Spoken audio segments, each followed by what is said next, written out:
we're back. Another day, another card video, another episode of Dinged Corners with Sports Card Therapist. Looking forward to this one, actually. We talked about different content, sports card content that we enjoy watching. Both of us go back and forth on this. And I think I've said this many, many times. I mean, when I started making content March of 2020, there was very little options. And now we have got a ton of options for sports card and collectibles content out here. And so whether it's long form or short form type stuff or shorts or whatever you're into and whatever platform you're looking at, whether it be IG or YouTube, podcasts, so forth, there is a lot of different stuff. A lot of people speaking up and giving their opinions, which I think is really cool. I like to see different people's opinions, but then also how they present it, the different sorts of angles, the entertainment value. I like all that stuff. And so without further ado, here is Rob and I talking sports card content. All right, ladies and gentlemen, welcome to Dinged Corners with Sports Card Dad and Sports Card Therapist, reminding you that there's no perfect way to collect. He's Dustin. I'm Rob. Dustin, episode 6, baby. Episode 6. Uno, dos, tres, cuatro, cinco. You almost lost it there. You're like, I almost lost it. I'm teaching my daughter, who's going to be 3 pretty soon. We're kind of teaching her Spanish, and so she's counting and saying all the words, and so we're trying. So I don't know if I told you this, but my wife was born and raised in Italy, so she speaks Italian, and when she gets mad, she fires off everything in Italian, and so my kids speak a little bit of that. So I'm like, I got to learn this so that I'm not just left out in the cold one day. You know, it's going to be like. I'm gonna get smoked by these people if I don't learn the language. Your kids are like cussing you out in Italian. You're like, oh, I love you guys too. Oh, that's great, man. That's great. Times. Yeah, definitely. So yeah, here we are, episode 6. This is awesome so far, Dinged Corners, and today we're talking about different content around the hobby that we consume. You and I, we've talked off air, and we mention it on air a lot, and this is a big part of the reason why we're doing this is when you're in this hobby. I'll speak for myself. I'm so immersed in this hobby that when I'm in the car, when I'm doing my dishes, if I'm at work, sometimes I just want to listen and consume hobby content. It's like I cannot get enough of it, going on years of just consuming as much as I can and learning as much as I can. So I'm kind of curious, like, some of the channels that you are watching, and we could go like one by one and kind of volley it back and forth with people that we're consuming, but I'm curious to know who it is you listen to. Yeah, we'll go one and one. That sounds good. I think you kind of nailed it, because it's like, on the one hand, you listen to it because you enjoy it. Obviously, you're taking in the insights. And then on the other hand, we're making the content. So it's kind of cool to see and hear how other people present certain things, or everyone's got their own way of doing it. So it's kind of cool to kind of hear, how other people do it as well. So I will start with, this is a guy I've been following for a long time. I've met him a couple of times. He came to Raleigh for a show, popular YouTube channel, Chris at Baseball Card Collector Investor Dealer. He's got about 60,000 subs, just an overall really, really nice guy.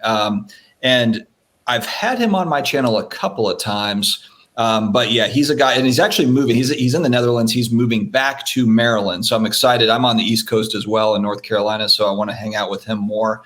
But the one thing I like about Chris's channel, first off, he doesn't take himself too seriously at all, even though he's been really buying, selling collections and doing it for 20, 30 plus years. I mean, he really has deep experience. And he's doing a lot of operating on the lower to mid end. He's got some higher end stuff, but I mean, for the most part, he's buying collections and he's piecing it out and he's selling off lots, and he's kind of doing the work. He's doing the grunt work, so to speak. But his channel I really like because he also maps out exactly how he does the deal. So I bought the collection for X, and then I broke it up into these 5 spot, and then I sold it off like this, and here's my net, how much I made. So I'm sure that there's a lot of people that enjoy the kind of the practicality of it. And he's also too, it's interesting because he'll say, I bought the collection for $2,000 and the value of it, I bought it at 80%. I estimated at $2,500. So it's not as if he's buying the collection for, it's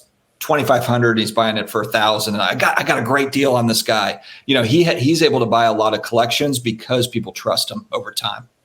Wow. Yeah, that sounds great, man. Something I'm not familiar with, his channel, but definitely one I will I will check out. So the first person that I will give a shout out to, it probably comes as no surprise to a lot of my listeners, is Ken from Sports Card Lessons. And the reason why I pick him first is because he's definitely a good friend. But aside from that, he sets up as a dealer multiple times a month at shows. And really, so he's a retired teacher. And what he does is he walks you through, he will walk the listener through his preparation for a show. He talks about the importance of knowing the show and realizing, what has worked in the past, what hasn't worked in the past. He's talked about his evolution as a dealer, things that he encounters when it comes to people walking up to his table. And I think for me, card shows are truly the lifeline of the hobby. When I am attending shows on a regular basis, I feel like I really have my finger on the pulse of how the hobby's doing and the hobby and the direction that the hobby's going. So I cannot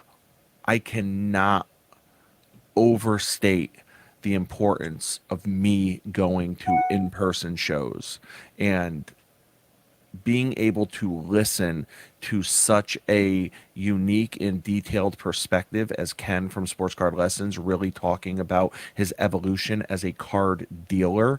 To me, it's unbelievable. So Ken is definitely someone that I tune into. I've never missed an episode of his. So, and I think he's on like episode 70 or 80 right now. So, I think just like, people will reach out to me and say how they've, they'll say, hey, I just discovered your podcast. I'm going to go back and binge it from, episode 1. It's like, well, you can really see, feel, and hear the evolution of Ken and from episode 1 to episode 70 something. So. Nice. I agree. I really like Ken's stuff and just overall, sincere, authentic guy. So yeah, I agree with you. All right. Next, I've got Hobby Hotline. So I like this one too. This is going back a couple of years I've been watching. I like because there's a rotation of hosts on this show and they cover, hobby topics, different commentary.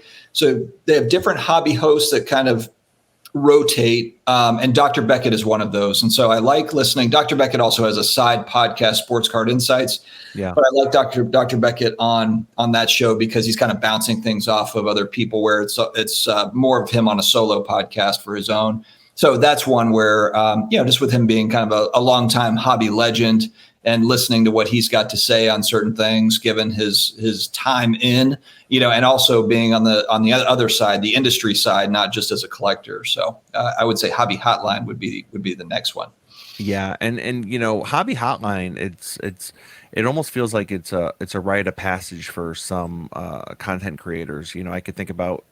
I can name so many people that I know that have been affiliated with Hobby Hotline, whether if they're current or past, hosts, whether if it's Dr. James Beckett, John Newman from Sports Card Nation podcast, Jeremy Lee, Tony and Oz from Cousins Collectibles, my girl Erica from Love What You Collect. I mean, there's just so many of them, and it's definitely quite a motley crew of individuals from the hobby. So good stuff.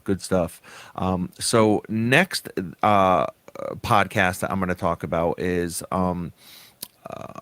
I listen to Brett from Stacking Slabs, and Brett is someone that has turned into a hobby friend over the last few years, and he is just 100% collector based. So if you are not a collector or interested in listening to passionate ways to collect and ways to maybe re-energize yourself in collecting, this probably isn't the podcast for you.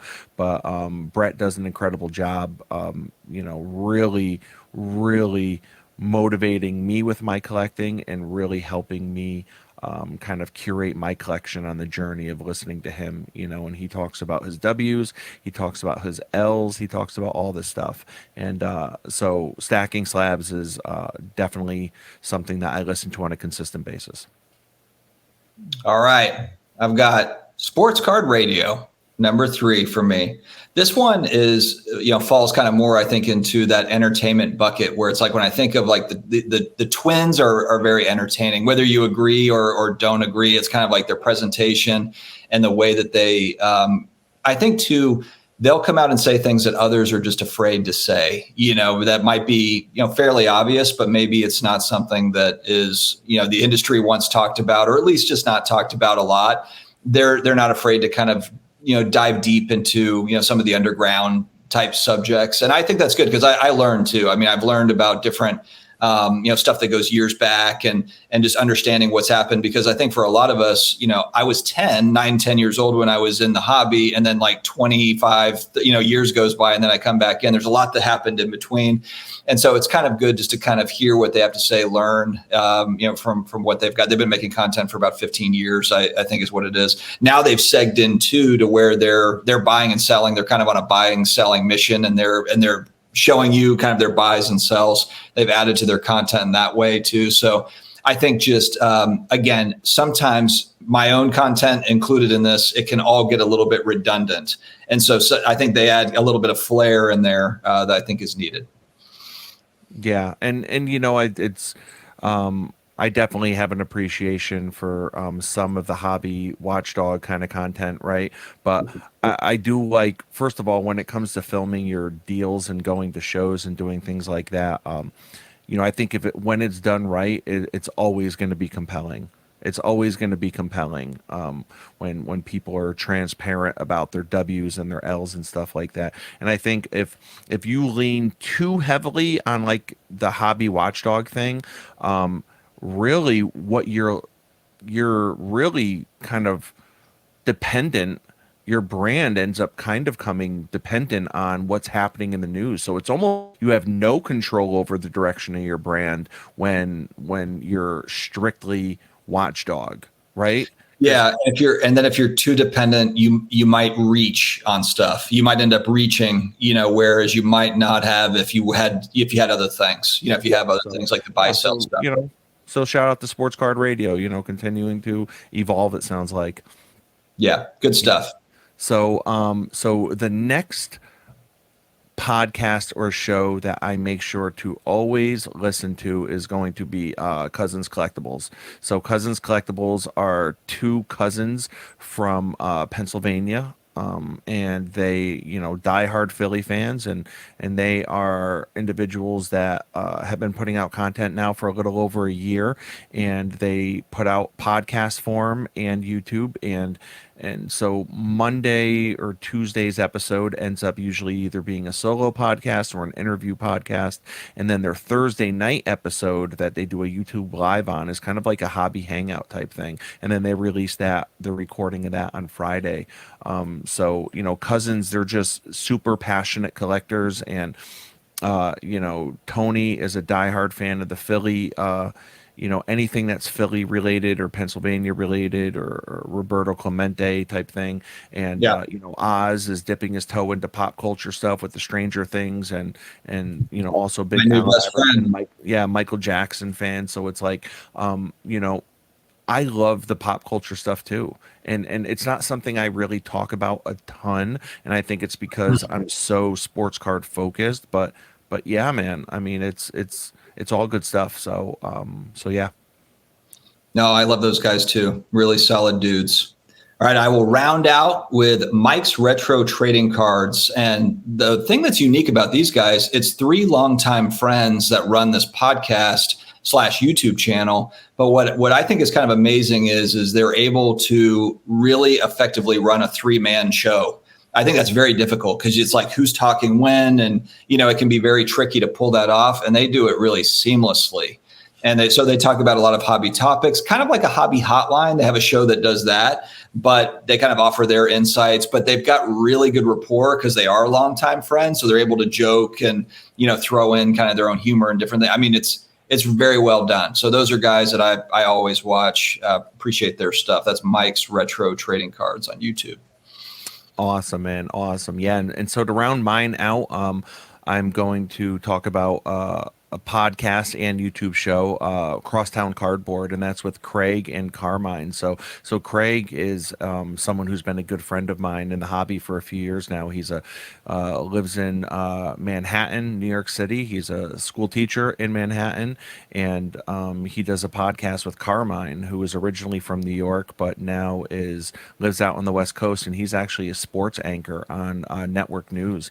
And they, really just talk about their journey as collectors and dealers, because Carmine sets up as a dealer, and he's, a big time flipper. He's always moving stuff. And Craig sets up as a dealer, but he's primarily a collector, lifelong collector and stuff. And, so just to hear the two guys kind of go back and forth, I try to mix it up. If you notice, two of the channels that I promoted were solo podcasts, and two of the channels I promoted were two guys kind of talking and conversational tone. And because I do love when someone can hold their own on a microphone for 30 minutes or 40 minutes and command my attention. I have so much respect for that. I've been doing that for years now with my podcast, and there is a lot of preparation and a lot of, there's a certain magic that needs to happen for you to, have someone's attention for 30 to 40 minutes when it's literally just you talking. It's like being, Tom Hanks in the movie Castaway. Like, good luck holding the audience's attention when you are the only person on the screen for the entire movie. But also, there's something, I think, when there's two guys talking back and forth, or females, but, two people talking back and forth, and there's a really good rapport, and they're really learning to play off one another. I think the way that you and I are slowly developing, there's quickly developing, Rob. So there's some magic there that can happen, and especially the coup de grace of it all is when I truly respect both men's opinions. So it's pretty cool. Yeah, man, I couldn't agree more. I think we're in really kind of a golden period for hobby content. I think it's going to get better. A lot of people have gotten into it. It's all good. Yeah, shout out to all the people out there creating content, good, bad, or indifferent, whether if it's positive, negative, in the middle, any of it. And, I know, there's been, talks, a lot of talk recently about, like hobby watchdogs and I did the video on your channel, YouTube channel a few weeks ago about blind hobby positivity. And that's not a term I came up with. That's a term I was kind of like responding to, because I've been hearing a lot of it. And that's something that I talked about not wanting to be guilty of. And then, shout out to Dan the Card Man. He's someone who I've I'm kind of cheating here, I guess, and giving a fifth person, but Dan does a really good job at kind of calling out certain things in the hobby, but really doing it in a professional and respectful manner. And he posted something a couple weeks ago, and he said that hobby pushback is hobby positivity.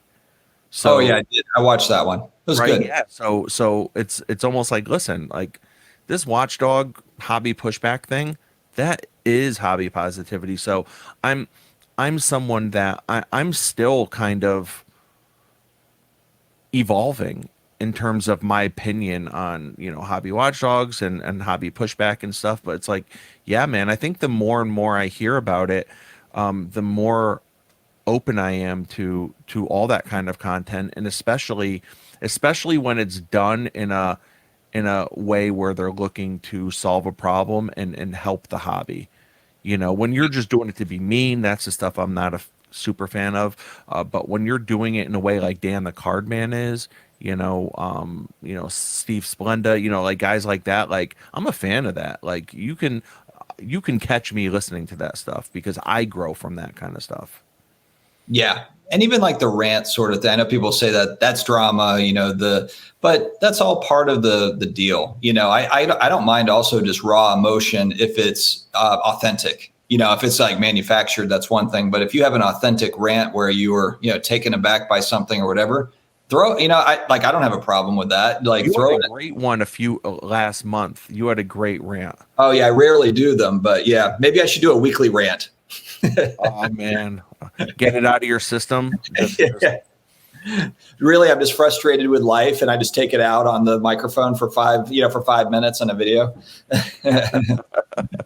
Oh man, yeah, no, good stuff, man. There's like you said, I think at this point, without a doubt, this hobby has never seen such our cup runneth over with content. So if you're sitting here and you're listening to this, we're coming up on the 20-minute mark right now. We appreciate you sharing this 20 minutes of your time with us because, and it sounds cliche, but you guys could be anywhere. You could be spending this time consuming anything. So, so thank you for tuning into us and giving us just a little bit of your time. Truly the hobby golden age when it comes to content creation for sure. Yeah, I couldn't agree more. Going back to that with all the different content creators that are out there, just watch our stuff first, and then you can go and watch all the other stuff. Just make sure you watch ours. What I love, what I love is that you'll just jump out the window and say something like that, so that way I don't have to. Yeah. I like it. All right, listen, Dustin, man, as always, man, it was a pleasure, and let's keep this train going. Yeah, this was fun. Thanks, Rob. All right, guys.